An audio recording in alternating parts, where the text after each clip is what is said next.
Itutuloy po natin yung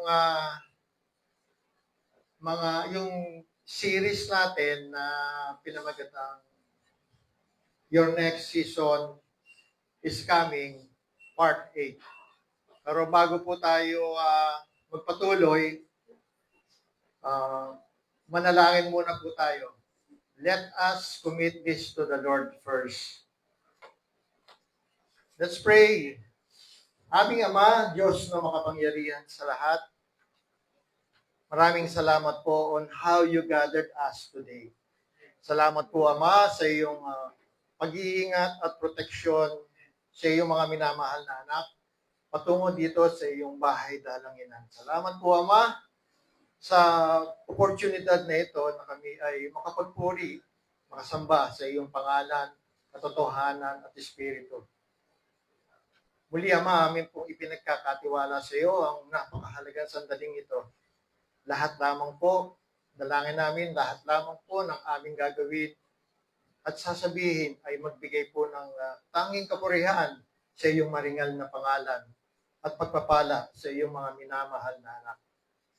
Sa iyo po namin, Ama, binabalik ang lahat ng kapurihan sa pangalan ng aming Panginoong Jesus, and everybody just simply say, Amen, Amen, Amen.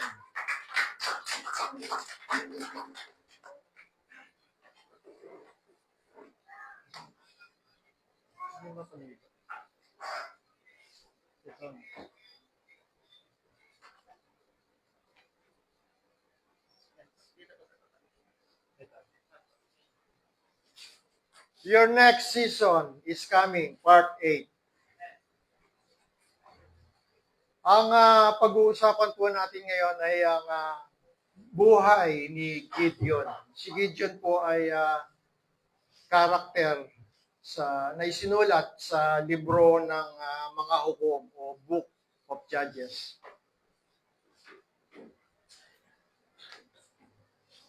Si Gideon po, Gideon in Hebrew, his name literally means to cut down or cutter, depicting his calling to cut down the Midianite stronghold that oppressed Israel for 7 years. Judges 6. Nung panahon po ni Gideon ay ang Panginoon ay hinayaan silang sakupin ng mga Midianita. Ang Israel noon ay inalipin ng mga Midianita sa loob ng 7 taon. At ni-raise ng Panginoon si Gideon for the sole purpose na palayain ang mga Israelita sa pagkakaalipin ng mga Midianita. Kaya ito po ang ating pag-uusapan sa araw na ito. Sa buhay ni Gideon ay makikita po natin ang transition from one season to another season. And kagaya po ng mga ginagawa na natin ng mga nakakaraan, at the end, we're going to do the life application. Dahil ang atin pong pag-uusapan ay naganap 1,000 taon na po ang nakakaraan. At sa likod ng inyong isipan, for heaven's sake, ano naman po ang kaugnayan ng buhay ni Gideon sa buhay natin ngayon at sa itong taon na ito. Dahil po ang Biblia ay salita ng Diyos, ako po ay naniniwala na meron pong koneksyon, merong revelasyon dahil ang salita po ng Diyos sa kabuuan ay tungkol sa biyaya. At dahil tayo po ay nabubuhay sa biyaya, kapupulutan po natin ng aral ang buhay ni Gideon. Bayaan niyo pong ibahagi ko sa inyo the 3 biblical things when grace finds you from the story of Gideon. Number 1, grace finds you in your fear. Again, grace finds you in your fear. Natagpuan po tayo ng biyaya sa ating takot o sa ating mga kinatatakutan. Tandaan po natin, ang takot ay damdaming nararamdaman ng bawat isa. Wala pong sino man na hindi nakakaramdam ng takot. Ito po'y natural na damdamin ng kahit sino man. Pero ano po ba ang sinasabi ng Biblia tungkol sa damdamin ito? Tandaan po, fear o ang takot is never of God. Hindi po ito galing sa Diyos. Keep that in your mind.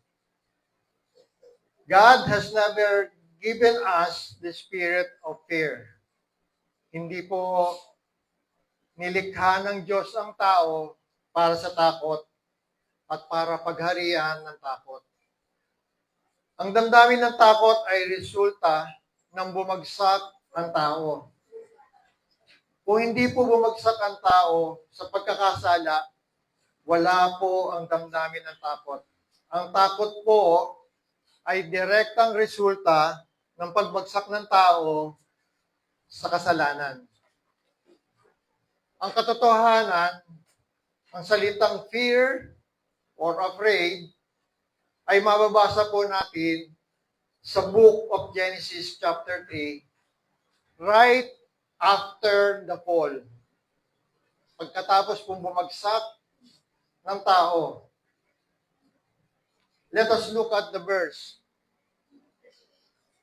Genesis chapter 3, verse 9 to 10.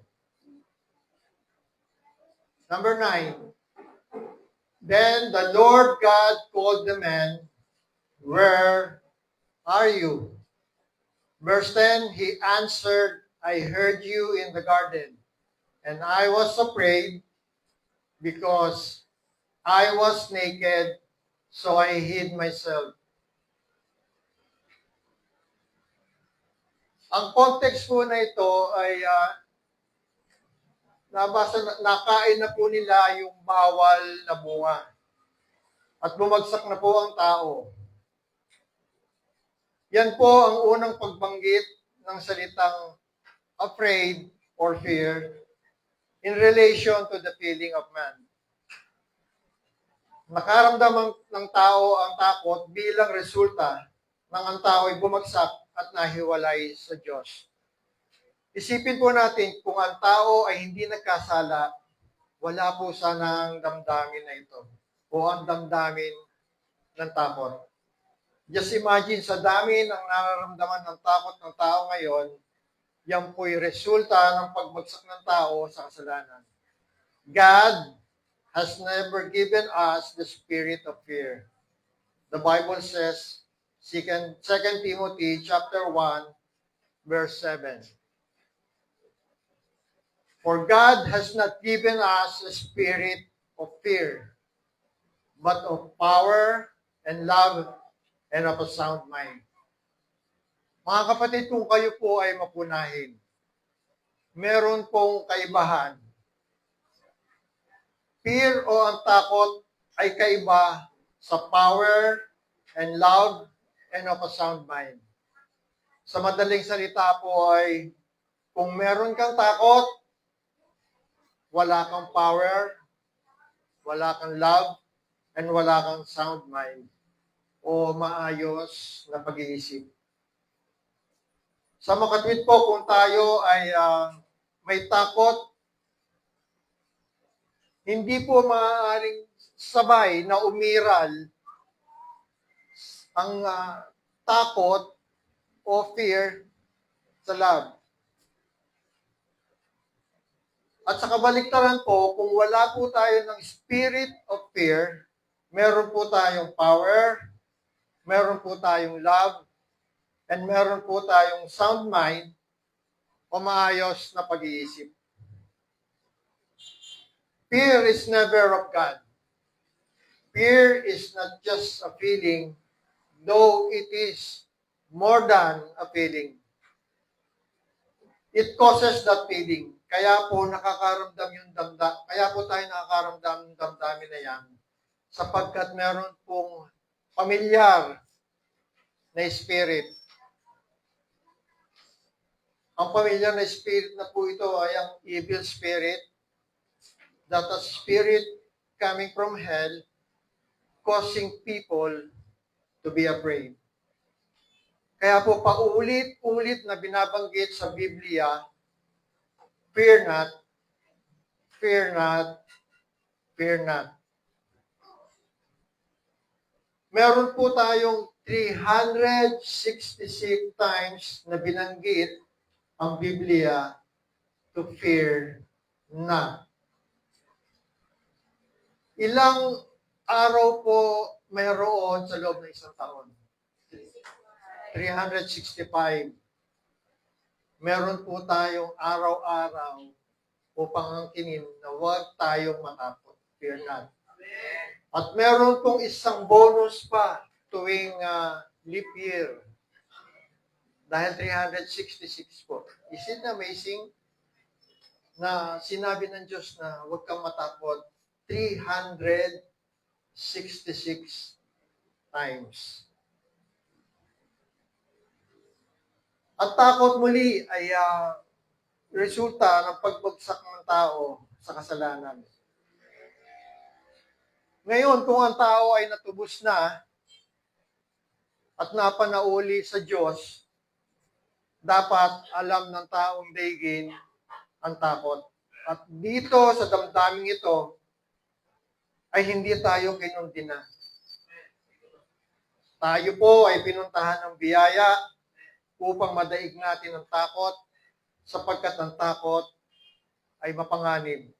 Ang takot ay mapanira.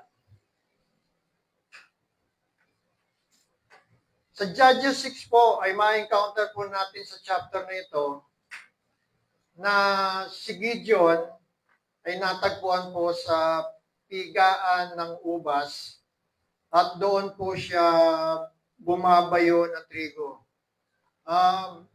Dito po sa komunidad natin, meron po tayong mga farmers na alam po nila yan.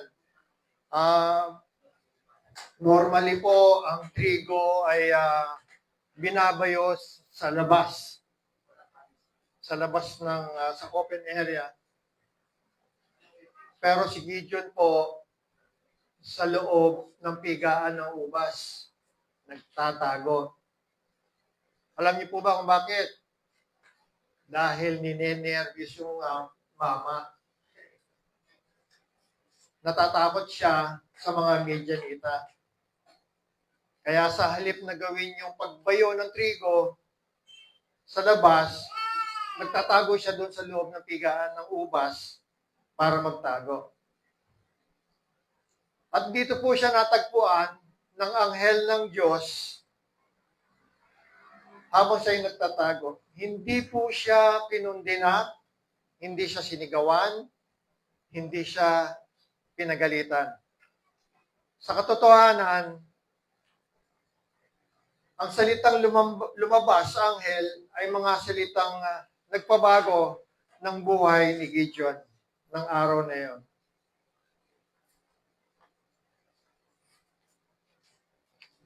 Look at the verse, Judges 6:12. When the angel of the Lord appeared to Gideon, he said, "The Lord is with you, mighty warrior." Interesting, isn't it? Tinawag po siya ng anghel ng Diyos na mighty warrior. Nawa ng dahilan kung bakit po siya nandun sa pigaan ng ubas ay sapagkat siya muli natatakot sa mga Midianita. Walang kondemnasyon. Sa katotohanan po, sa ibang salin, ang sinabi ng anghel ng Diyos ay brave man. The Lord is with you, brave man. Matapang na lalaki. Sa today's English version, ang salin ay brave and mighty man. Sa New Living Translation, ang translation po ay mighty hero. Sa King James Version, ang translation po ay mighty valor. Ang ibig po sabihin ng valor ay hero. Sa Filipino version po ay isinali na magiting na lalaki. Siya po ay tinawag na matapang na lalaki na alam ni Gideon sa kanyang sarili ay hindi siya matapang. Kaya nga po siya ay nagtatago doon sa pigaan ng ubas sapagkat siya ay takot na takot sa mga Midianita. Pero pansinin ninyo, nang natagpuan siya ng anghel, ay hindi siya kinondemn ng anghel ng Diyos.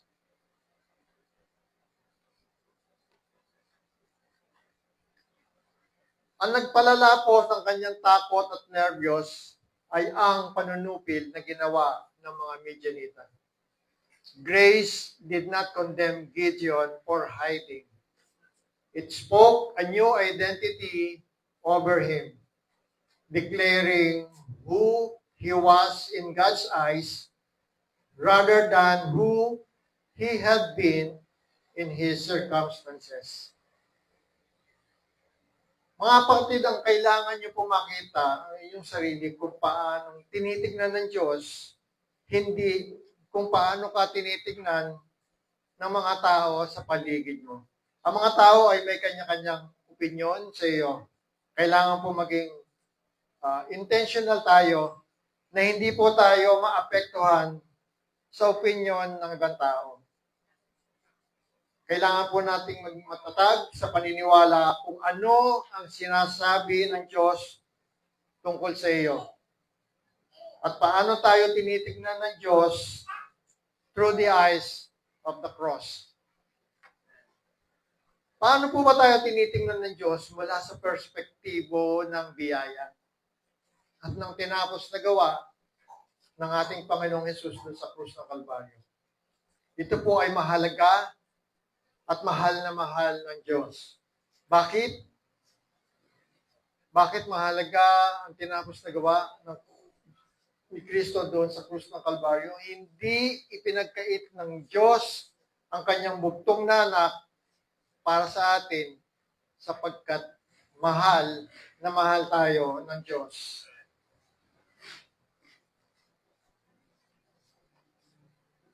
Circumstantially, he was a coward and a trembling man. Prophetically, in God's eyes, he was brave and mighty hero. Grace transforms our perception. Fear disappears when you stop focusing on yourself and your circumstances and instead fix your eyes on the grace can do for you. It can make you a brave, mighty warrior.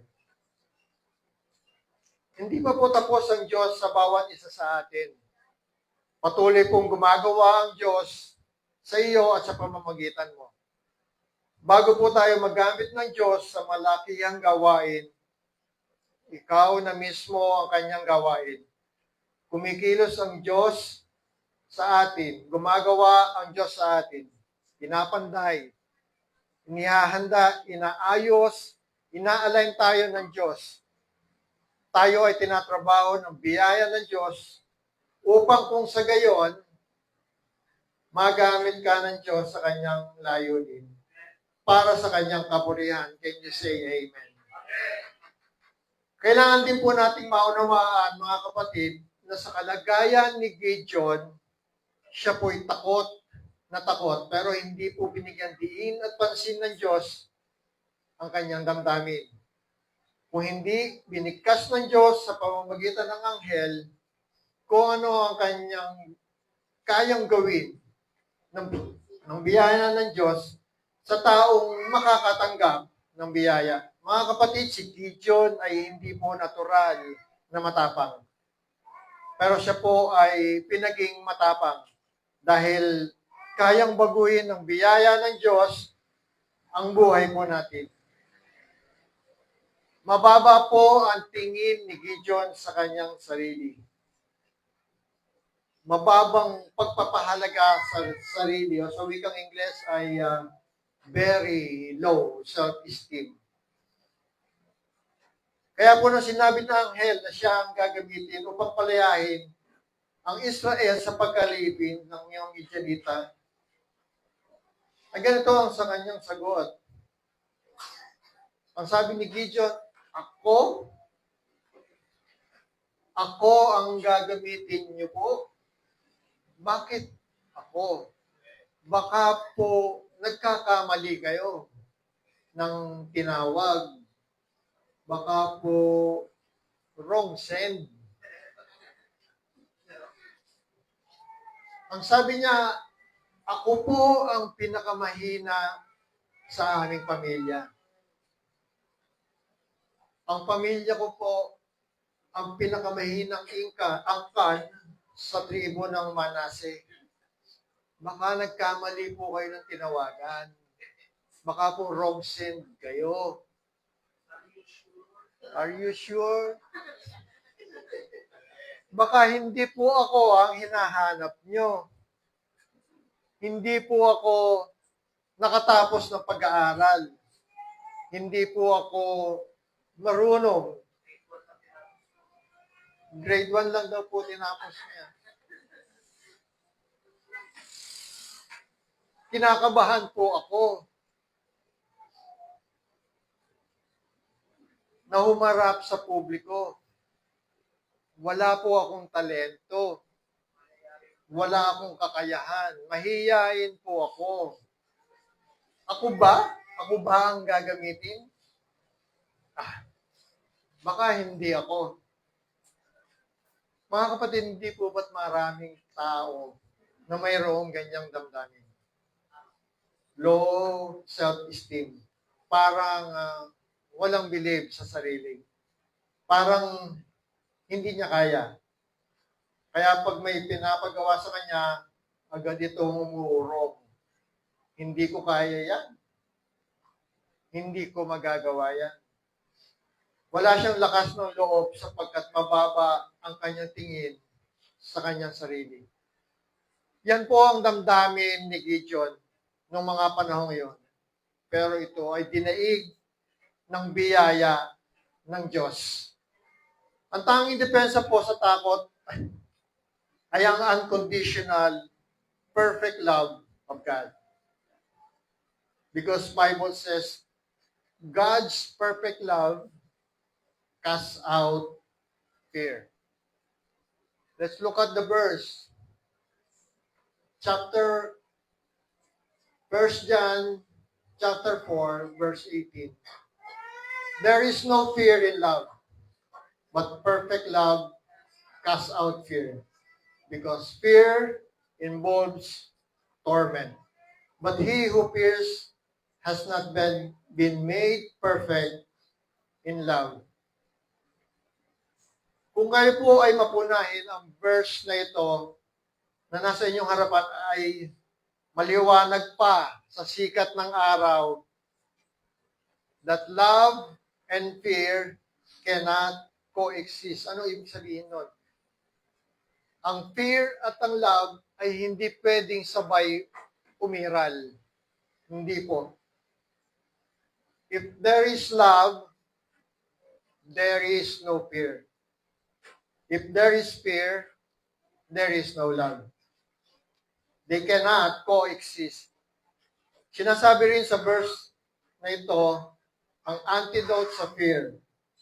The only way you can overcome fear is by God's unconditional and perfect love.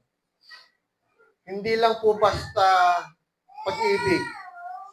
Ito po ay perfect love.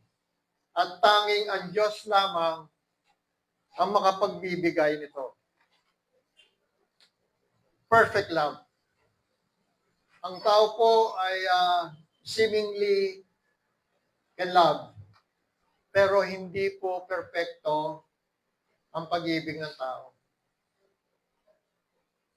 I love you because laging conditional. I love you if kung gagawin mo ito, mahal kita. Kung mabait ka, mahal kita. Kung magpapasakop ka sa akin, aming mga tao na meron naman pag-ibig ng Diyos pero hindi po ma-apply. Hindi ano po ba ibig sabihin ng torment? In Greek word, ito po ay kolasis. Literally means punishment. Kapag may takot, pinaparusahan mo ang iyong sarili. Kaya po ang NIV ay isinalin sa punishment because the Greek word kolasis means to punish. At ang punishment ay saktan ang sarili. Ang Greek word po na kolasis ay nanggaling sa word na kolaso, na ang ibig sabihin ay to punish or mutilate. Ano ang ibig sabihin ng mutilate?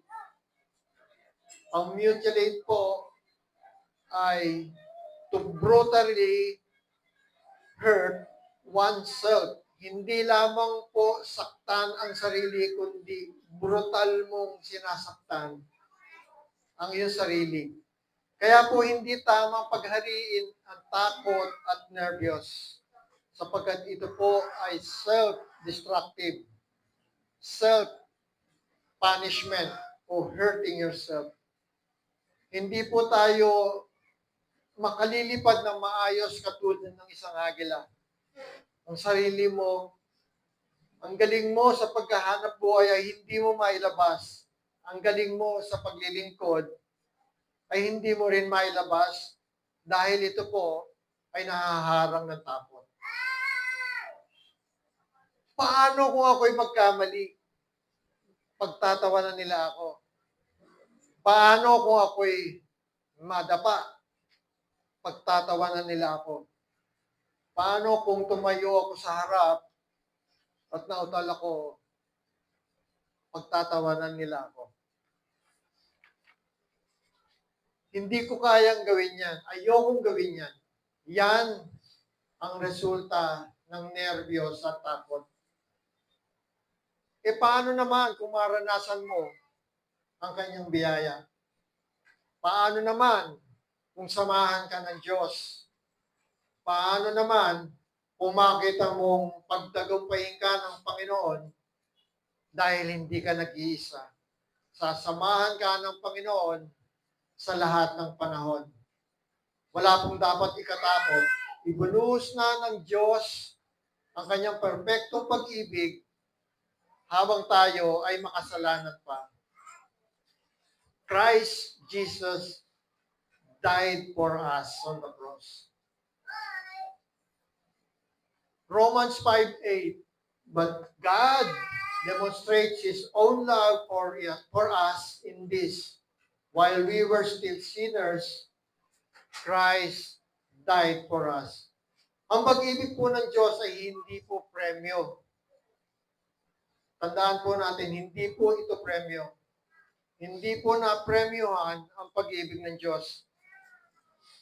Dahil ikaw ay mabait, mabuti, nagsisimba, nagbibigay, nagdadasal, nagbabasa ng Biblia, ay mahal ka na ng Diyos. Ito po ay malaking kasinungalingan. Mahal tayo ng Diyos, minahal tayo ng Diyos habang tayo ay hindi pa karapat-dapat. Niyakap niya tayo sa ating karumihan. To build Gideon's walk of faith, he asked for 2 signs. Humingi siya ng 2 palatandaan dahil sinabi ng anghel na, wait po,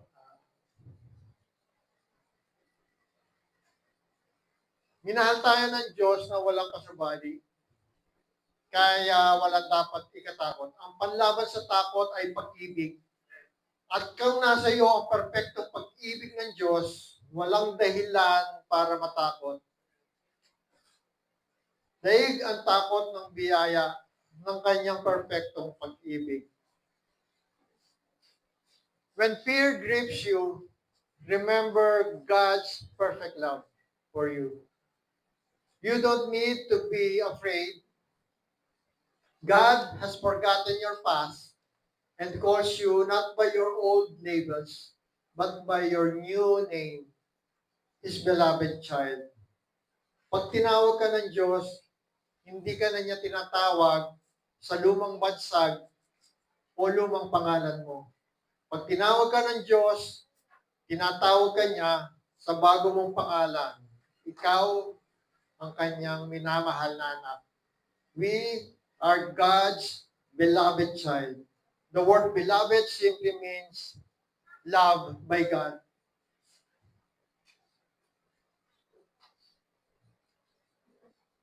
Three biblical things when grace finds you from the story of Gideon. Number one, grace finds you in your fear. Number two, grace builds your walk of faith. Again, grace builds your walk of faith. Pinapalakas, pinapatibay ng biyaya ang iyong paglalakad sa pananampalataya. To build Gideon's walk of faith, he asked for two signs. Humingi po si Gideon ng dalawang palatandaan dahil sinabi ng anghel na gagamitin siya upang lumaya ang Israel sa pagkaalipin sa kamay ng mga Midianita. Ang sabi ni Gideon, paano ko malalaman na palalayain ng Diyos ang Israel sa mga kamay ng Midianita? Ang sabi ni Gideon, ako? Sino ako? Sino ba talaga ako? Bakit ako? So ang ginawa ni Gideon, gusto niyang makasiguro, humingi siya ng dalawang palatandaan. Mababasa po ito sa Book of Judges 6:36 to 40. Ang unang hiningi ni Gideon na palatandaan ay ito. Ang sabi niya, maglalagay siya ng balumbon, ng balahibo ng tupa sa lupa. Bukas ng umaga, kapag ang balumbon ng balahibo ng tupa ay basa ng hamog, samantalang ang buong paligid ay tuyo, malalaman ko na ako nga ang gagamitin ng Panginoon. Napakabait ng Panginoon, pinakitunguhan siya ayon sa kanyang kahilingan. At kinakabagahan nga po, pinuntahan niya balumbon ng balahibo ng tupa at ito'y basang-basa ng hamog. Samantalang ang buong paligid ay tuyong-tuyo. At siya ay nakakuha, nang pigain niya ang balahibo ng tupa, siya ay nakakuha ng isang palangganang hamog. Ang sabi ni Gideon, huwag sanang magalit ang Panginoon. Isang palatandaan pa. Baliktarin po natin. Bukas, ang buong paligid ay basang-basa ng hamog at ang balumbon ng balahibo ng tupa ay tuyong-tuyo. Ganun nga po ang ginawa niya. Natulog siya, kinaumagahan, pinuntahan niya ang balumbon ng balahibo ng tupa at laking gulat na ang buong paligid ay basang-basa ng hamog at ang balumbon ng balahibo ng tupa ay tuyong-tuyo. Pinakukitunguhan ng Diyos ang kanyang kahilingan. Sa ganito pong mga kwento, marami pong mga tao hanggang ngayon ay nabubuhay sa lumang kasunduan at kaisipan. Kaya akala nila, ganitong paraan pa rin nakikitungo ang Diyos sa atin. Kaya humihingi sila ng sign. Lord, kung ako'y talagang tinawag mo para mangaral, kailangan makita ko sa ulap ang aking pangalan. Nakasulat ang aking pangalan. Hindi ko nakita. So, hindi siya mangangaral, hindi po siya tinawag. Gusto niya pakitunguhan siya ng Diyos sa ganoong paraan. Kaya walang nakasulat. Sabi niya, hindi mo po ako tinawag. Lord, kung talagang kalooban mo na ako'y makapag-asawa, bukas, paggising ko, may lalaking nakatayo sa puno ng kamyas. Kaso walang mama na nakatayo sa puno ng kamyas. Nagkamali pala ng tayo sa alateres tumayo yung mama. Ang sabi niya, Lord, hindi mo kalooban na ako'y mag-asawa. Maraming taong humihingi ng mga signs. Kung kalooban mo, ako'y makakapag-abroad. Dapat makakuha ako ng passport. Kung hindi ako makakuha ng passport, hindi mo kalooban. Not exactly. Mga kapatid, baka kaya hindi ka nakakuha ng passport, wala kang dalang birth certificate. Hindi ibig sabihin, hindi kalooban ng Diyos na hindi ka makapag-abroad.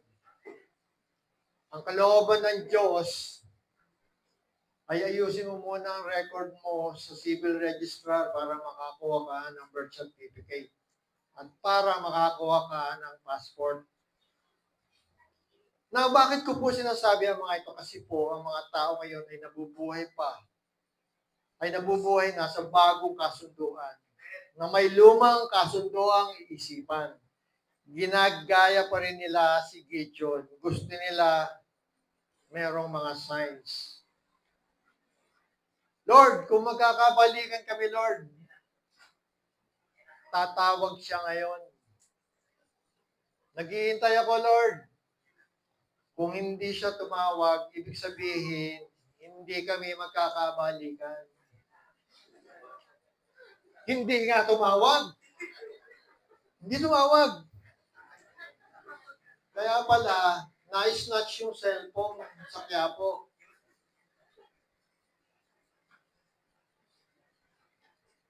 And for 101 reasons, we are putting God in a box. Bakit pinayagan ng Diyos sa mga bagay na ito kay Gideon and not today?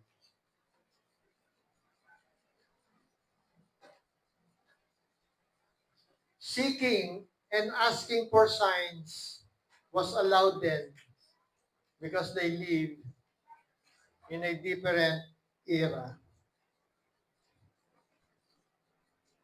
Hindi mo na kinakailangan pa ng anumang palatandaan sapagkat sapat na ang tinapos na gawa ni Kristo sa krus ng Kalbaryo. Wala nang dapat pang pagdudahan. Huwag ka na maghanap pa ng anumang palatandaan sapagkat sapat na ang krus at doon pinatunayan ng Diyos na mahal ka niya. Doon pinatunayan niya na may magandang plano siya sa atin. Kung naghahanap ka ng mabuting buhay, kung naghahanap ka ng pagpapala at pabor, huwag kang maghahanap ng palatandaan doon sa labas. Tumingin ka sa krus. Garantisado ng krus. Ikaw ay ligtas, ikaw ay pinatawad, ikaw ay pinagpala, ikaw ay pinaburan, ikaw ay pinagaling. Sapat na ang krus. Palakpakan po natin ang Panginoon. Amen. Amen.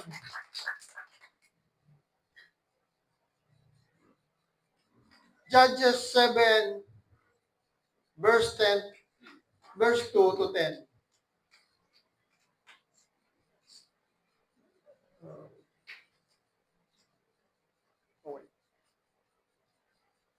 Na-build up ang faith ni Gideon pagkagaling sa Judges chapter 6. Excited po ang lolo nyo. Kaya humarap po siya sa 32,000 mga lalaki, mga matatapang na Israelita.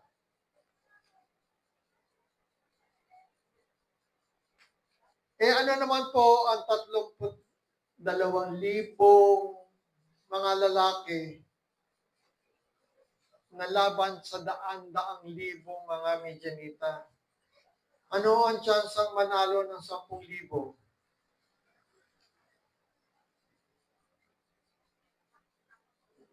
Pag sabi ng Diyos, sobrang dami ng tauhan mo para pagtagumpayin ko kayo laban sa mga Midianita. Nagulat ang lolo nyo. Isip-isip niya, madami po ba to? 32,000 laban sa mga 100,000 mga Midianita. May mga armas, may mga karwahe, may mga kabayo, at lahat ng klaseng mga sandata. 32,000 lang kami. Tapos sasabihin nyo, ang dami namin. Na-imagine nyo po ba yung kalagayan ni Gideon? Ang sabi ni Lord, bawasan natin. Sabi ni Lord sa kanya, sabihin mo sa mga tao, kinuha ni Gideon yung megaphone. Mike, test. Hello, Mike, test. Sabi ni Brother Genesis. Hello, Mike, test. Announcement. Lahat ng natatakot, umuwi na. Hadaling umuwi yung 22,000 tao ang nagsiuwi dahil sa takot. Alam niyo po, 32,000 minus 22,000, ang natira na lang 10,000. Kaya sabi ni Gideon, ayan po, 10,000, may natira po tayo. Ang sabi ni Lord, bawasan pa natin, masyado pang marami. Naku po naman, Diyos ko. 10,000 against sa daang-daang libong Midianita. So, pinapunta ng Diyos kay Gideon yung 10,000 natitira sa Batis. Pinapunta sila sa Batis, doon pipiliin ng Diyos kung sino lang yung matitira. So, sabi ng Diyos, lahat ng uminom na parang aso, alam niyo kung paano uminom ang aso? Yung dumila sa tubig, ibukod mo. Dahil hindi natin kailangan ang mga aso sa laban na ito. So una, pinauwi niya yung mga chicken. Ngayon, aso naman yung mga pinauwi. So ang natira, yung mga tao, yung mga lalaki, na uminom dun sa kanilang palad. Alam niyo po ba kung ilan lang yan natira? 300. At doon nagmula yung Gideon and 300. Sabi ni Lord kay Gideon, okay na yan, tama na yan. Tama na yung 300. Ngayon sabi ni Lord, bigyan mo sila ng armas. Ha? Sabi ni Gideon, ano po? Ano po ibibigay ko sa kanilang armas? Inubos na po sa Senado yung budget.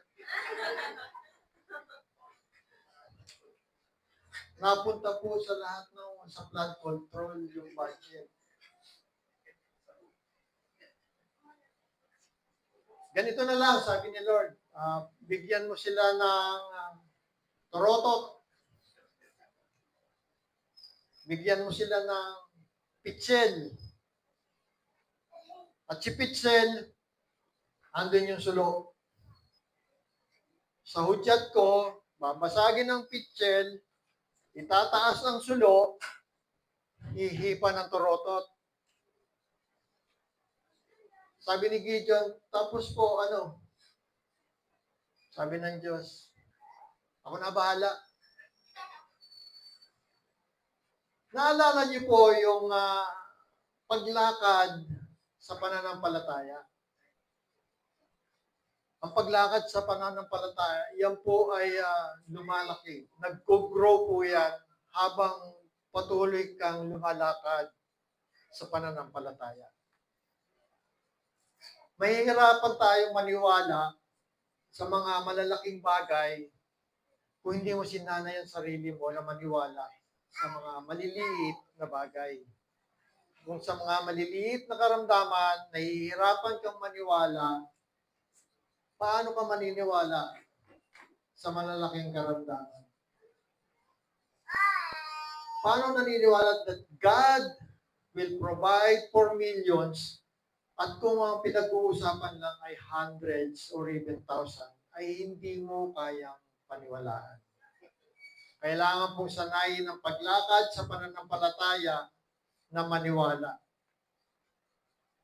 Sa daan at sa libo, bago ka maniwala sa milyon. Kasi nag-grow ang walk of faith.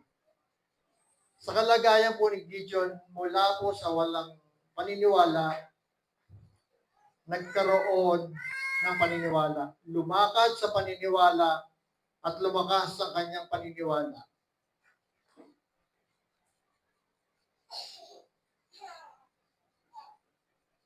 Three biblical things when grace finds you from the story of Gideon. Grace finds your walk of faith. Number 3, grace wins your battles. Ipinapanalo ng biyaya ang iyong mga laban. Judges chapter 7 verses 11 to 12.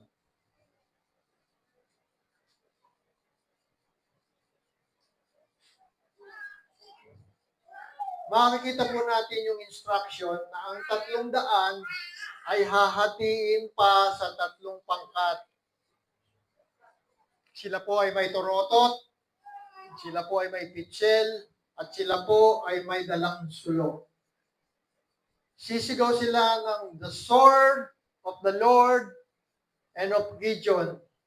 At sila po ang sasalakay sa kampo. Nang marinig ng mga Midianita ang sigaw ng 300, ang ginawa ng Diyos ay minultiply niya o pinarami niya, inamplified niya ang boses o ang sigaw ng mga tropa ni Gideon na parang sigaw ng daang-daang libong mga kawal. Nang marinig ito ng mga Midianita, nagpanik po ang mga Midianita. Nagpatayan po sila, at ang iba'y tumakbo. Kaya po nung dumating sila Gideon sa kampo ng mga Midianita, ay patay ng lahat ang mga Midianita. Walang kahirap-hirap. Effortless. Yan ang tagumpay na bigay ng biyaya ng Diyos. Sapagkat lahat ay binayaran na ni Kristo sa krus ng Kalbaryo para sa atin. Anong ibig sabihin, Brother Rio, wala akong gagawin? Wala nang gagawin? Meron din silang ginawa, di ba? Umihip sila ng turotot, nagsindi sila ng sulo, binasag nila yung pitchel, sumigaw sila, tumakbo. You can do only so much. At yung hindi mo kayang gawin, yun ang ginawa ni Kristo sa krus ng Kalbaryo para sa atin. Marami ka din ginawa dahil sa biyaya. At kung hindi mo kayang gawin ng biyaya para sa iyo. Always remember, mga kapatid, grace always wins. your battle. Hindi dahil magaling ka, hindi dahil matalino ka, hindi dahil mahusay ka. Maraming mas magaling sa iyo, pero hindi nangangalahati sa yamang meron ka. Maraming first honor, mga dean's lister. Hanggang ngayon sila ay empleyado pa rin. Pero ikaw ang may-ari ng kumpanya. Naunawaan niyo po ba mga kapatid ang ibig kong sabihin? Grace can do so much beyond your wildest dream. Kasi dakila po ang biyaya ng Diyos. What began as an impossible mission became an incredible victory by grace alone. Grace only needs your yes. God's Spirit turns our weakness into His power. Ang hinihintay lang po talaga ng Diyos ay yung yes, Lord, Amen. Yun lang ang hinihintay ng Diyos sa atin, na ikaw ay sumagot ng oo. Hindi ka pwedeng pilitin. Hindi po tayo pwedeng pilitin ng Diyos. Tayo po ay free moral agent. Gusto ko niyang gamitin. Ang sabihin mo, Lord, narito po ako. Gamitin po ninyo ako. Gagamitin ka ng Diyos para sa kanyang kapurihan. Nang dumating ang mensahe kay Maria tungkol sa dakilang kaligtasan na siya'y magdadalang tao at magsisilang ng sanggol at ang sanggol na kanyang ipapanganak ay magiging tagapagligtas ng sangkatauhan. Sumagot si Maria, mangyari sa akin ng ayon sa iyong salita. Hindi po tayo pwedeng kaladkarin ng Diyos. Hindi po tayo pwedeng pilitin ng Diyos. Pero kapag nagsabi ka, here I am, Lord, send me. The voice of heaven crying out, whom shall I send? And we must respond very well. Here I am, Lord. Nandito po ako. Inaalay ko po sa iyo ang buhay ko. Hindi po ako kasing galing ng iba. Hindi po ako kasing talino ng iba. Pero kung may magagawa ka sa taong tulad ko, gamitin niyo po ako. Nang sumagot si Gideon sa panawagan ng Panginoon, God made a great hero out of this fearful man. God made him a mighty warrior, a brave, mighty hero. Why? Because grace can transform your life. Same thing happened when David defeated Goliath. It started as an impossible mission and ended up as an incredible story. Si David po ay naging hari ng Israel sa edad na 17 taon.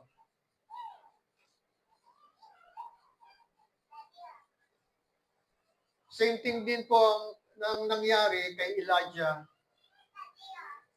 against 450 false prophet of Baal.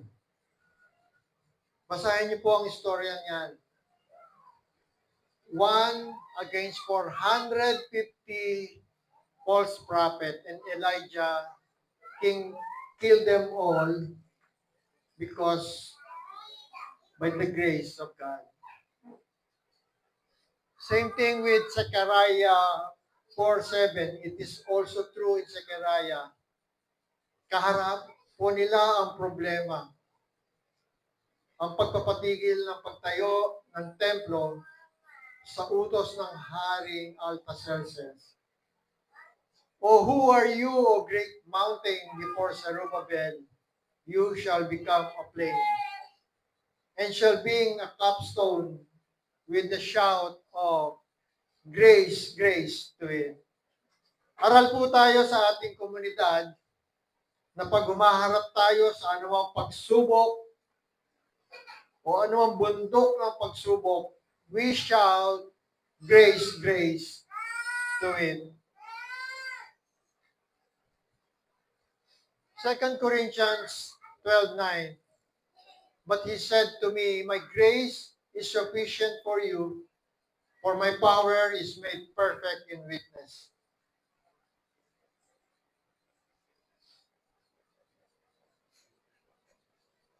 Namatay. Chok. Namatay. Wala. Let's see them again. Basahin po natin. Sabay-sabay. Malakas. Number 1. Number 2. And number 3. Grace finds you in your fear. Grace builds your walk of faith. And number 3, grace wins your battle.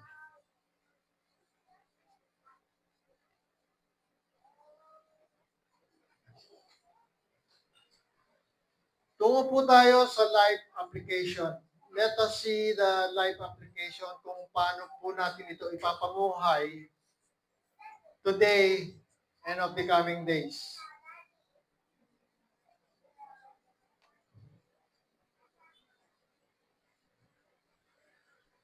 When grace finds you from the story of Gideon.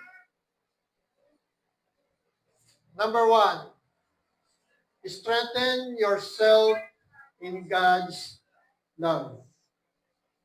Palakasin po natin ang ating mga sarili sa perpektong pag-ibig ng Diyos. Lagi po nating idideklara sa ating mga sarili, mahal ako ng Diyos. Huwag po nating ipagmalaki na mahal natin ng Diyos. Mabibigo lang po tayo. Dahil ang taong nagsabi po niyan ay natumba. Sabi ni Simon, mahal na mahal kita, Panginoon Jesus. Handa akong mamatay para sa iyo. Ito rin po yung taong nagkaila kay Jesus ng 3 beses at hindi natagpuan sa paanan ng krus. Tanging nag-iisang alagad lang po ang nakita sa paanan ng krus. Ang alagad na palaging sinasabi, ako ang alagad na minamahal ni Jesus. Palagi po nating akinin at ideklarang mahal ako ni Jesus. Mahal ako ng Diyos. Tuwing pagkagising, bago magsimula ang araw, salamat. Lord, salamat sa iyong pagmamahal. Tandaan po, ang tanging panlaban sa takot at nervyos ay ang perpektong pag-ibig ng Diyos. As you strengthen yourself in God's perfect love, He builds you up from within. Fear loses its grip and fades away, leaving you standing firm in your faith. Aktuhan po natin ang ating pananampalataya. Ito po'y pinaparangalan ng Diyos.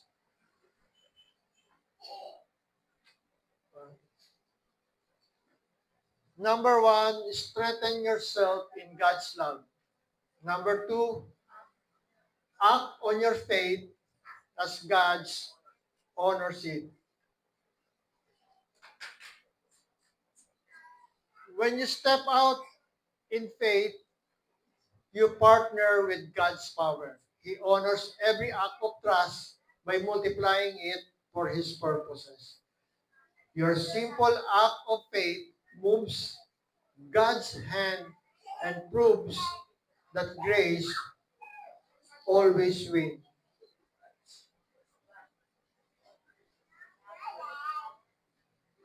Number 2, act on your faith as God honors it. Number 3, I close with this. Recognize grace in every victory. Ugaliin po nating magpasalamat. Kung nalagpasan mo na yung sakit o karamdaman, pasalamatan po natin ng biyaya ng Diyos. Kasi yung mga iniinom mong gamot, kahit makaisang tindahan ka ng butika ng gamot, kung walang biyaya ng kagalingan, hindi ka gagaling. Ang nagpapagaling sa atin ay ang biyaya ng Diyos.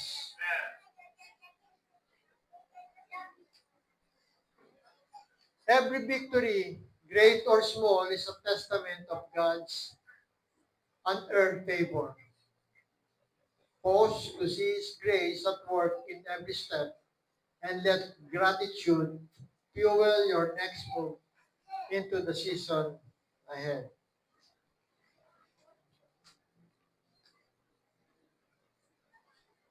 Basahin po natin muli. Sit up straight. Isuot ang sinturong pangkalagtasan at babasahin po natin ito. Sabay-sabay, malakas. Number 1. Strengthen yourself in God's love. Number 2. Act on your faith as God honors His. And number 3. Recognize grace in every victory. And the big idea is, In Christ, my next season is coming. again, In Christ, my next season is coming. one more time. In Christ, my next season is coming.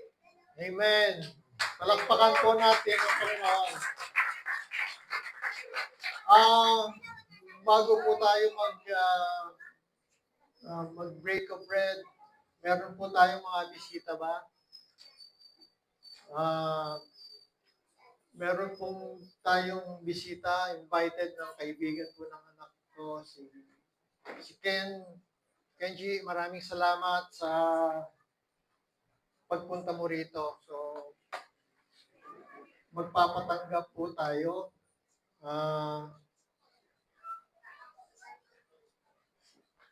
Let's pray, panalangin ng pagtanggap. Tulungan po natin ang ating kapatid si Kenji sa panalangin ng pagtanggap.